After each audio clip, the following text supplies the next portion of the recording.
One of the questions I get asked as a financial advisor is, hey Azul, why does it seem like so many people die shortly after retiring, right? Nobody's excited about retiring and then dying, yet we've all seen it. You work until you're 67, you retire, and the person's dead by 70. And why is that? Or even worse, they retire at 67 and they're dead 12 months later, right? And so the perspective I'm going to share today is as a financial advisor, not as a doctor. And from my vantage point as a financial advisor, there's 3 reasons that we see this. The first one is, each year that we work, as a financial advisor, the joke in our industry is it gives you 3 extra years added to your financial plan. 1 extra year it gives you, it's extra time to save more money. It's extra time for your investments to grow. This is at a time when your investments are at their peak. So you get 1 extra year there. You also have 1 less year that your plan needs to support you. But then the sad part of that is you die 1 year earlier because of the extra stress, because of the lack of the ability to take care of yourself during that extra year. So it's said tongue in cheek, but there is some truth to that.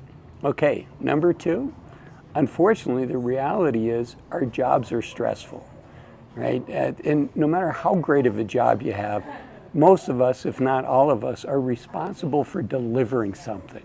And that's stressful. It may not feel stressful after 20, 30, 40 years of doing that job, but the reality is it is stressful, and stress is not good for us.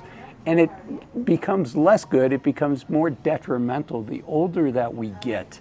It's kind of that frog in the boiling water syndrome. And you don't feel the temperature increasing, but before you know it, you're in boiling water. And by the time you're in your late 50s or your early 60s, you know what? The reality is many of us are in boiling water. We can handle the stress well, at least mentally, but what we don't know is how our body's reacting to it.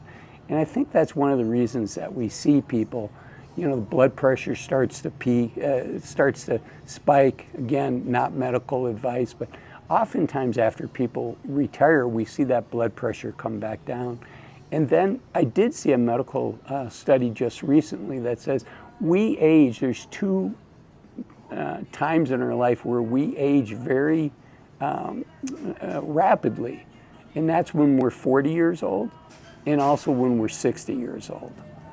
So that's reason number 2 is just the health impact of continuing to work and the lack of time to take care of our health, to go to the gym, to eat right, to do things like that. And then the last one is, frankly, I think some people retire and they lack a sense of purpose. They've planned financially, and that's important, but it's not sufficient. It's not complete. We need to look much more broadly, and the reality is for a lot of people, our jobs after 20, 30, 40 years, our jobs have become a big part of our identity. And candidly, we have not done a good job of diversifying our identity outside of our jobs. And so we need to do a better job of that. And if you're wondering how to do that, job number 1 is to take your vacation. If you're an American, believe it or not, half of all Americans don't take the vacation that we're given. And we don't, relative to other countries in the world, other developed countries, we do not get a lot of vacation. So it shocks me that half of people don't take the vacation that we have. And vacation is a time not just to rejuvenate and to rest and recover. It's also a time to explore and to try new things. As I record this, I'm in Guatemala. And I retired 3-4 months ago as I record this. And so now I'm just doing some things that make me feel adventurous, make me feel alive and excited to be exploring and learning about a new culture and practicing my Spanish. So finding your purpose is really important. There's a great book if you're struggling with that, and the book is called From Strength to Strength by Arthur Brooks. Okay, another thing that's really important as far as how to avoid being part of this group that dies shortly after retirement. That's none of us, that's our game plan, right? None of us are thinking, oh, I'm working really hard and saving what I can and I'm sacrificing today for a stronger financial future. But none of us think that that future involves loneliness. And so one thing to do is along the journey is continue to invest in your relationships. Relationships maybe with old friends that you had in high school and in college. And it's just easy as life goes on, as we have kids, it's easy to lose contact with people that played an important role in our lives at some time. So I urge you to reach out to old friends, and I encourage you to find new friends, to put yourself out there, to think about what do you enjoy doing. Put yourself in those situations where there's like-minded people, and go first. Reach out. Hey, introduce yourself. One of the things I do is, I'm not afraid to share with somebody, hey, I'm at this event and I don't know anybody here. I came here by myself. I don't know anybody here. Would you mind if I joined your group and joined your conversation? And just something as simple like that can open the door and has led for me for at least a half a dozen friendships, if not more. So having the courage to put yourself out there, to avoid loneliness. The other thing is to have a plan for your time, right? We have plans for our finances, but how many of us are thinking about the amount of time that we're going to have? 24 hours a day is a lot of time. And when we're working, by the time we get ready for work, we drive to work, we're at work, we come home from work, we make dinner, we've really got, if we're lucky, 2, 3, at most 4 hours a day of time to fill. And you go to the gym and you add a couple other things and there's very little time. Well, when you retire, you're going to have a lot of time. And here's a statistic that's going to shock you. The average retiree spends 40 hours a week watching television.